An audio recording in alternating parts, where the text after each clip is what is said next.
먼저 말씀과 함께 59쪽의 부분을 제가 읽겠습니다. 25장은 빌닷의 세 번째 변론입니다. 빌닷의 3차 변론을 끝으로 욥의 세 친구들의 변론은 종결됩니다. 빌닷은 자기 의를 주장하는 욥에게 지극히 전능하신 하나님의 거룩하신 위엄과 인간의 미천함을 말하면서 욥을 은근히 비방합니다.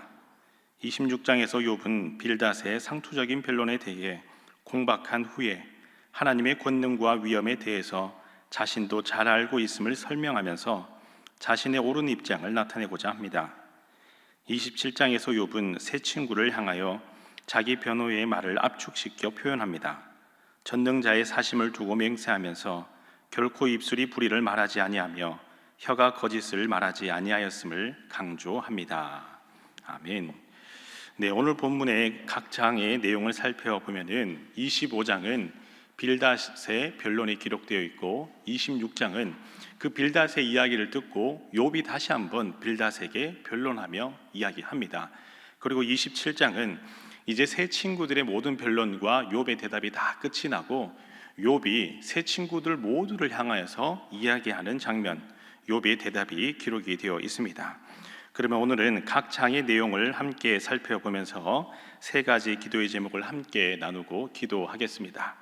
먼저 첫 번째 기도의 제목은 진실한 마음으로 공감하게 하소서라고 기도하겠습니다. 진실한 마음으로 공감하게 하소서라고 함께 기도하겠습니다. 본문 25장의 말씀을 찬찬히 살펴보면 욥을 향한 빌닷의 이 세 번째 변론이 기록이 되어 있지요.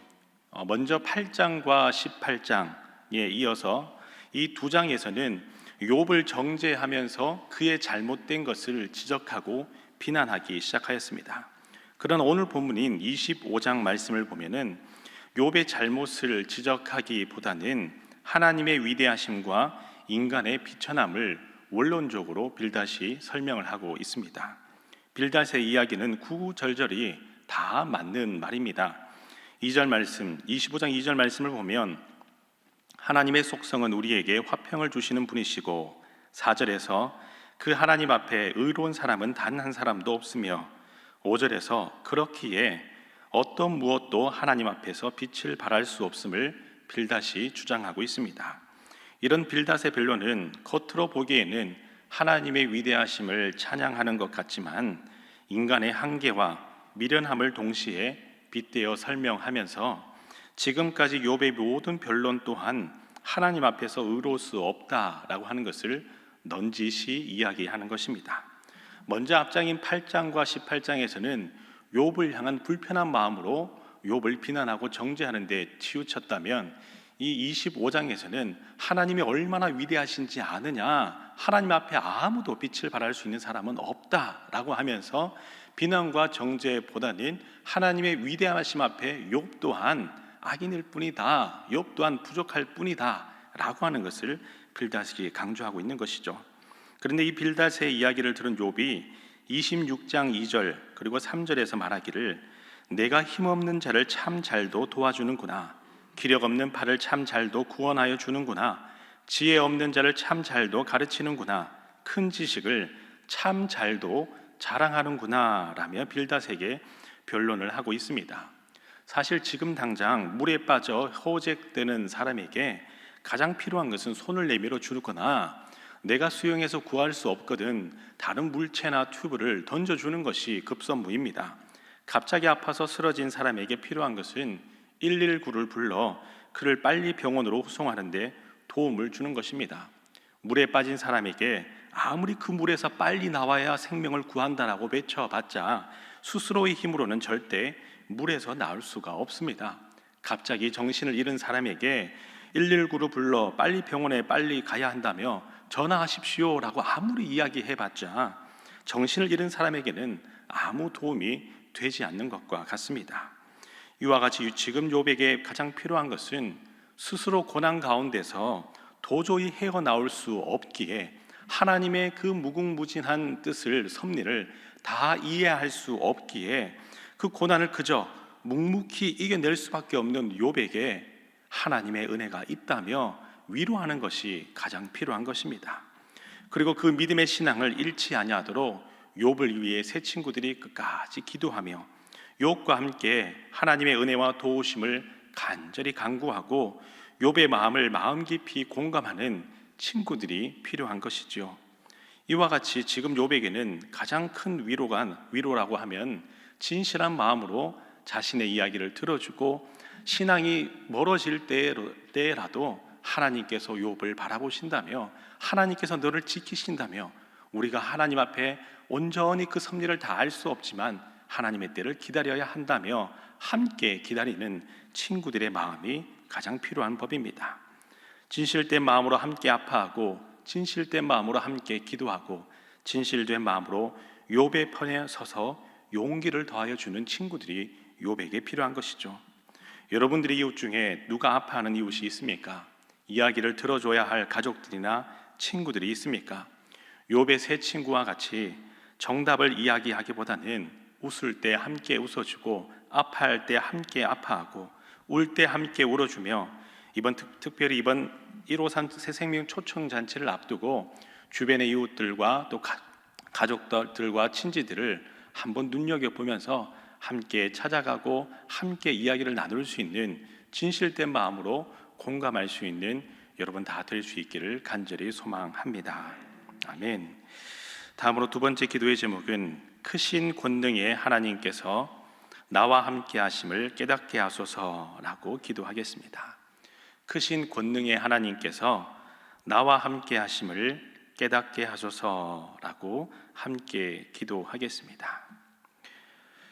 본문 26장을 살펴보면 욥은 빌닷이 이야기한 하나님의 위대하심보다 더 자세하게 하나님의 크신 권능을 깊이 있는 통찰로 고백을 합니다.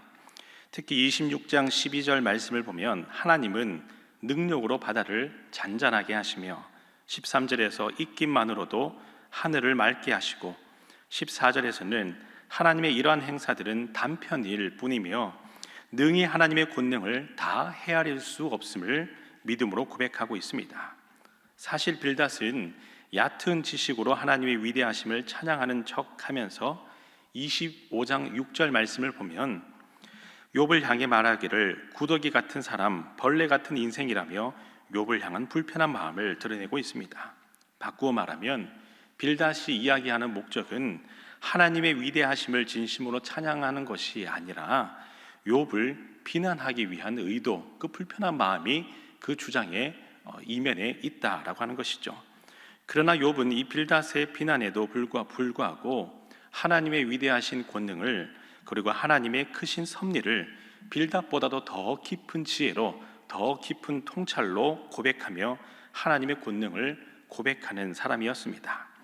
여기서 우리가 알 수 있는 중요한 교훈은 욥이 고난 가운데서도 이 고난을 묵상하는 것이 아니라 고난 때문에 힘들고 마음 아프고 친구들의 비난 때문에 모든 것을 다 내려놓고 싶은 마음일지라도 고난 가운데서도 하나님의 권능, 하나님의 위대하심, 하나님의 섭리를 다 알 수 없지만 하나님은 더 깊고 놀라우신 분임을 오히려 고백하고 있다라고 하는 것이 얼마나 중요한지 모릅니다.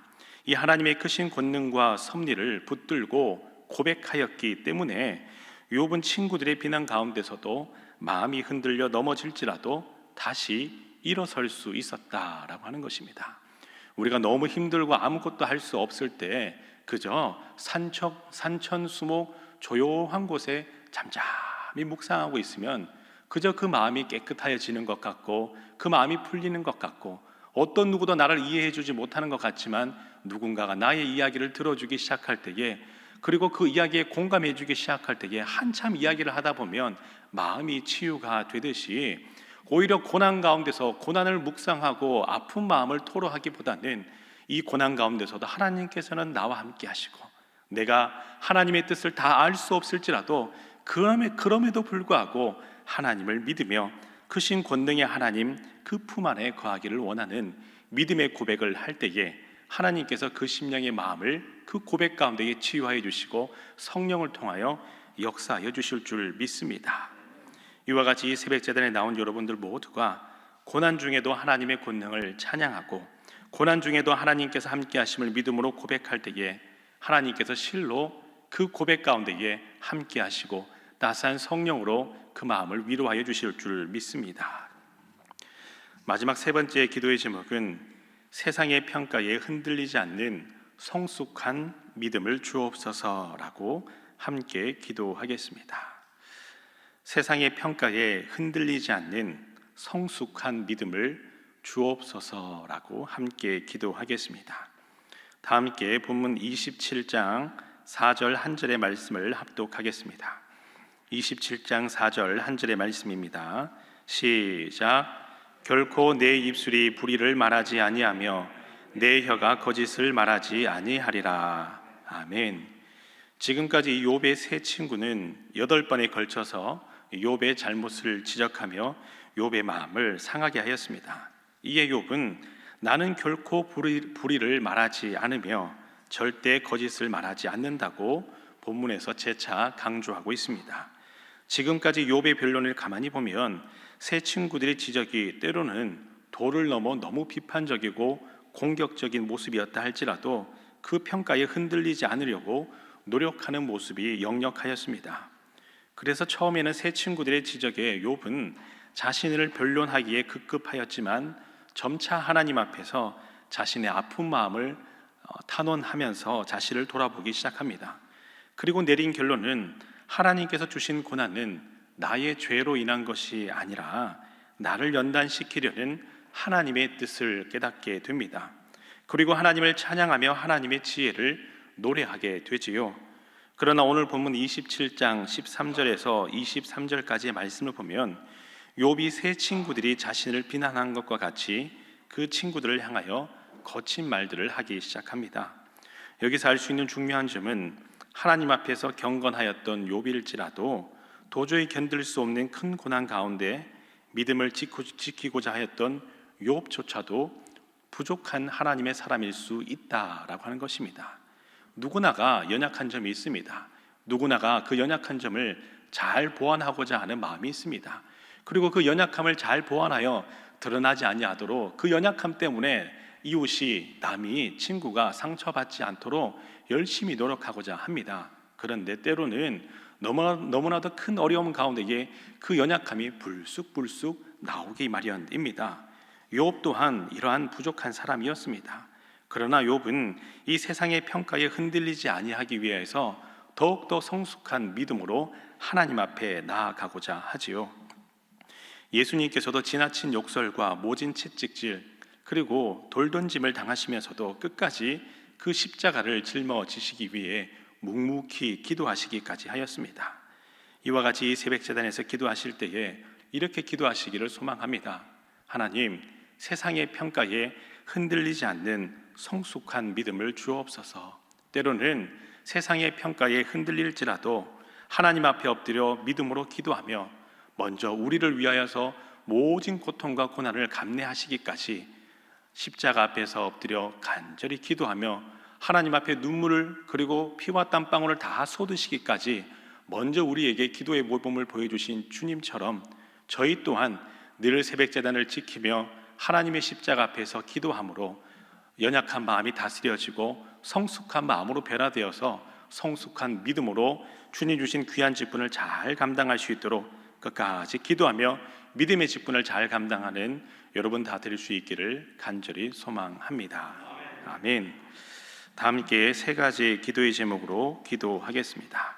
먼저 첫 번째 기도의 제목은 진실된 마음으로 공감하게 하소서라고 기도하시고, 두 번째 기도의 제목은 크신 권능의 하나님께서 나와 함께 하심을 깨닫게 하소서라고 기도하시고, 세 번째 기도의 제목은 세상의 평가에 흔들리지 않는 성숙한 믿음을 주옵소서.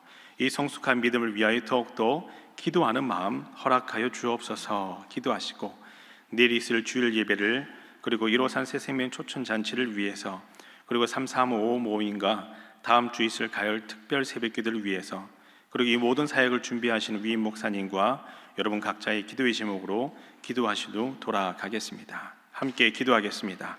주여 믿습니다. 주여 믿습니다. 주여 믿습니다.